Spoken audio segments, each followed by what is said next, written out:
चलिए आज बनाते हैं काजू प्रिलाइन और वो भी गुड़ से। इसके आवाज से आप समझ ही गए होंगे कि ये कितनी क्रंची बनी है। लगभग मैंने यहाँ पर सेम क्वांटिटी ली है काजू और गुड़ की, यानी काजू 150 और गुड़ यहाँ पर 160 है।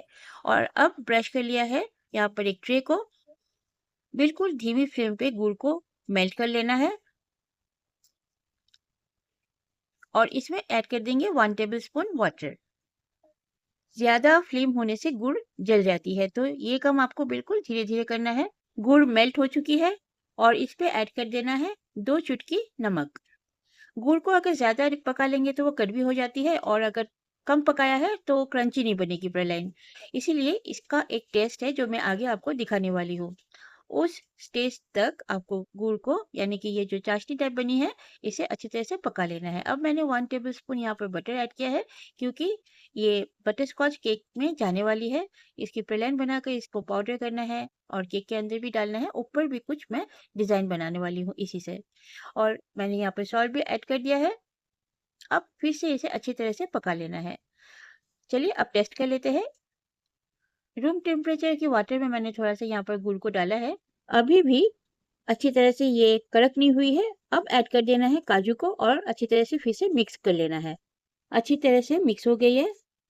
और अब चलिए टेस्ट कर लेना है इस ये बनी है या नहीं, क्रंचीनेस आई है या नहीं गुड़ में।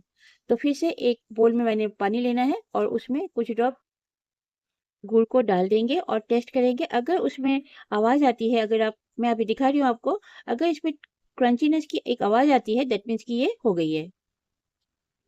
अभी तक ये हुई नहीं है, दैट मीन्स, और इसे पका लेना है।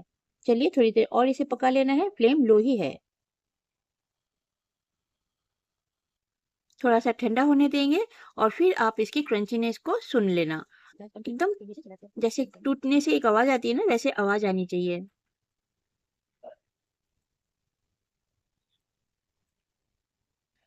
और देर ना करते हुए मैंने इसे ट्रे में ट्रांसफर कर दिया है। अब स्पैचुला की ही हेल्प से, क्योंकि ये बहुत गर्म है, इसे एक शेप दे देना है। और इसके सरफेस को प्लेन करने के लिए इसे आप बेल लेना है कुछ इस तरह से। मुझे है ना प्लेन में एक शेप देना है। अब मेरे दिमाग में कुछ आइडिया है, तो उसी के लिए मैं ये सब कर रही हूँ, वरना ये सब करने की जरूरत नहीं है। अगर वैसे ही आपको मतलब खाने का मन है तो आप ऐसे ही रख सकते हो। और मुझे इसमें एक शेप देना है, तो आगे आप देखना मैं ऐसे कैसे शेप दे रही हूँ। यहाँ पर मैंने नाइफ लिया है और इसी में अब निशान लगा दूंगी, ताकि जब ये ठंडी हो जाएगी मैं काजू के प्लेन को एक बढ़िया सा शेप दे सकूं। अब कंप्लीटली इसे ठंडा होने के लिए मैंने छोड़ दिया है और तोड़ने के वक्त मैं आपको दिखाती हूँ। ठंडी हो गई है और अब इसे है ना तोड़ लेंगे। आप देख रहे हो साइड्स में जो अनइवन पार्ट्स है, उससे मैं काजू प्लेन को क्रश करके केक के अंदर डालने वाली हूँ। और सेंटर में जो बढ़िया तरह से शेप आई है ना स्क्वायर की, उससे मैं केक के ऊपर डिजाइन देने वाली हूँ। नॉर्मली काजू प्लेन को, यानी कि चिक्की भी कह सकते हो आप, शुगर से बनाई जाती है, पर मैंने गुड़ से बनाया है, क्योंकि कस्टमर ने बताया था कि हमें गुड़ वाली प्लेन बना के आप देना। तो आपने सुना ना फ्रेंड्स, इसकी क्रंचीनेस कितनी आई है। बहुत ही मज़ेदार बनी है और बहुत टेस्टी भी बनी है। आप इसे वैसे भी बनाकर खा सकते हो, क्योंकि ये बहुत ज़्यादा टेस्टी है और गुड़ से बनी है और शाइन तो बहुत अच्छी आई है।